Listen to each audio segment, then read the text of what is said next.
Encore, encore une fois, bonsoir et soyez les bienvenus dans la chaîne Prof Harid. Je voulais tout d'abord remercier les nouveaux abonnés pour ma chaîne. Je vous souhaite une très bonne continuation avec cette chaîne, bien sûr, et que vous en profitez beaucoup.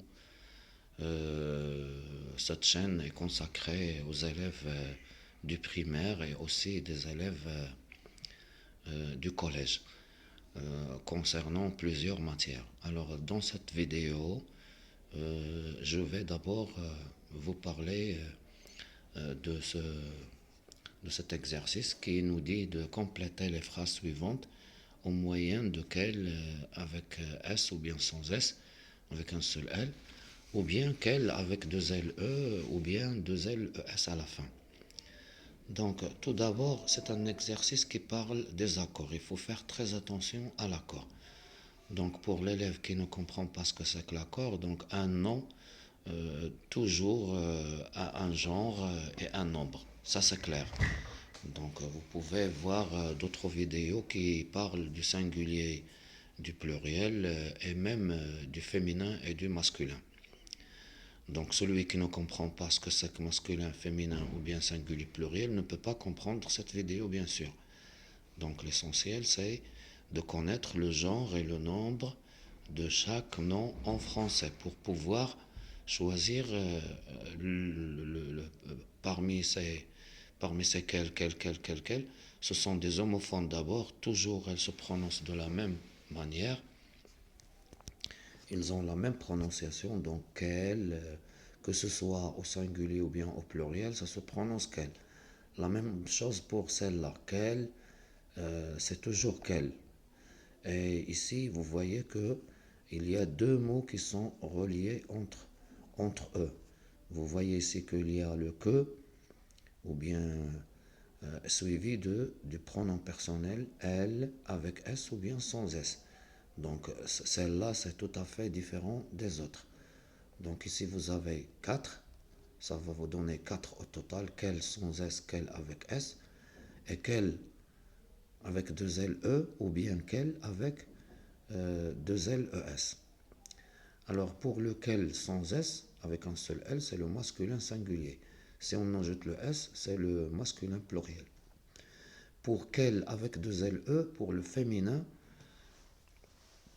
si on parle d'un nom qui est au féminin singulier. Si on ajoute le S, ça devient pour le féminin pluriel.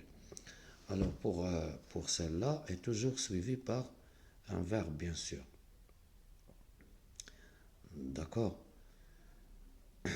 Donc ici, c'est suivi par un verbe parce que ça, c'est un pronom personnel.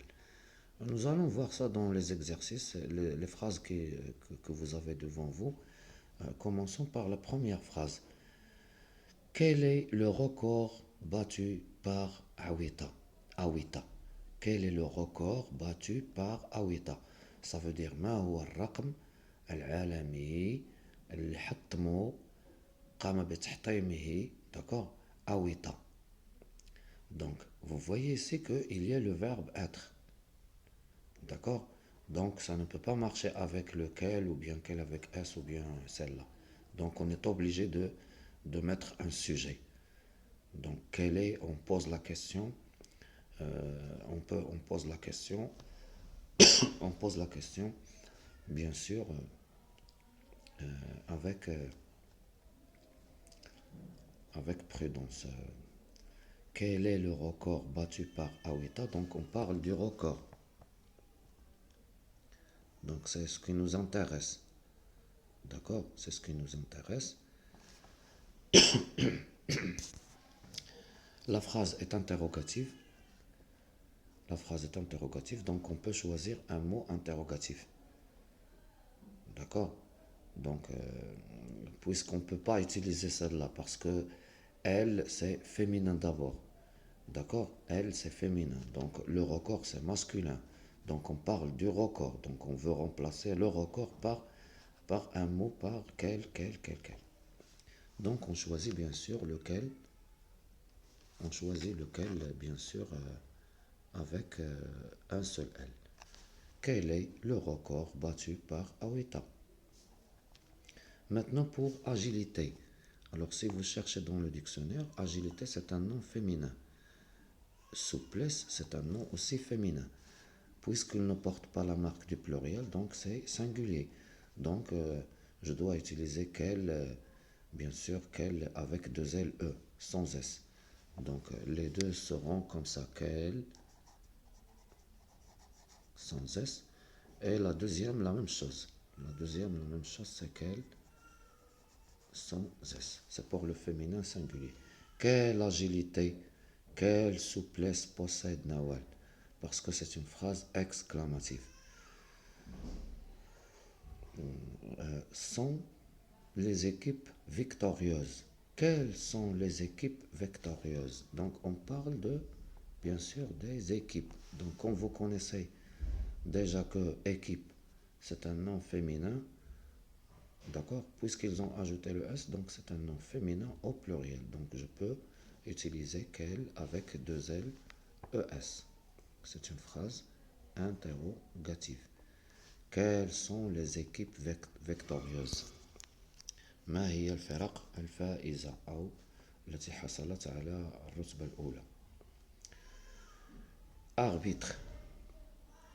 Alors, arbitre, bien sûr, c'est un nom masculin, vous le connaissez, on dit un arbitre. Donc ici, c'est un nom masculin, puisqu'il y a la marque S, donc c'est pluriel. Donc je peux choisir celle-là pour le masculin pluriel et je dois ajouter le S. Quel arbitre surveille le match? Quel arbitre surveille le match? Quel avec S. Enthousiasme, c'est un nom masculin singulier et bonheur, c'est un nom masculin singulier. Quel enthousiasme et quel bonheur pour les spectateurs. Donc, je peux utiliser bien sûr et quel avec L à la fin sans S. C'est une phrase exclamative. Et vous voyez que quel joue à la fois des mots interrogatifs et des mots exclamatifs, d'accord? Pour les phrases interrogatives et pour les phrases exclamatives. Quels sont les sports que vous aimeriez pratiquer? Donc les sports, on dit un sport. On ne dit pas une sport, on dit un sport. Donc c'est un nom masculin. Masculin, il y a le S, donc c'est masculin pluriel. Donc nous devons utiliser lequel comme ça avec un seul L et S. Quels sont les sports que vous aimeriez pratiquer? Applaudissements à la fin du match. Donc comme vous savez que في آخر المقابلة تكون هناك تصفيقات إلى آخره. Donc تصفيقات, donc applaudissement, un applaudissement. Donc un applaudissement c'est masculin puisqu'il y a le S. Donc c'est masculin pluriel. Donc je dois utiliser bien sûr quel avec S. Un seul L et un seul S. Et vous voyez que ce L, on n'a pas utilisé ce L parce qu'on n'a pas le cas ici. On n'a pas la phrase qui correspond à ce quel comme ça. D'accord? Je peux écrire une phrase pour finir la vidéo avec ce quel. C'est très simple. Je peux dire la voiture qu'elle a achetée, par exemple, la voiture qu'elle a achetée, d'accord, c'est que plus elle, qu'elle a acheté, ou bien qu'elle achète, d'accord, la voiture qu'elle a achetée est, donc ça c'est le verbe qui se rapporte à la voiture. On parle de la voiture et qu'elle a acheté, voilà, donc ça se rattache avec le pronom personnel elle, comme je vous ai dit au début. La voiture qu'elle a achetée est neuve. Jadida. Et neuve, ça veut dire jadida. Et voilà, mesdames et messieurs, chers téléspectateurs, chers abonnés, je vous passe un grand bonsoir à tout le monde, bien sûr, que vous soyez au Maroc ou bien ailleurs. à tous les amis de la chaîne, bon courage pour tout le monde. Et au revoir. Et n'oubliez pas de s'abonner encore une autre fois à la chaîne. Et pourquoi pas appuyer sur le bouton ou bien donner un petit pouce de j'aime pour encourager cette chaîne qui fait beaucoup d'efforts pour améliorer la communication en français pour nos Arabes, pour nos amis et pour tout le monde. Au revoir. N'hésitez pas à m'écrire dans les commentaires si vous voyez une faute par exemple. كل ابن آدم خطاء وكل خطاء وخير الخطائين التوابون. من رأى خطأ il peut écrire ça dans les commentaires. Au revoir et merci à tout le monde. Bien sûr, c'était avec vous le maître Farid.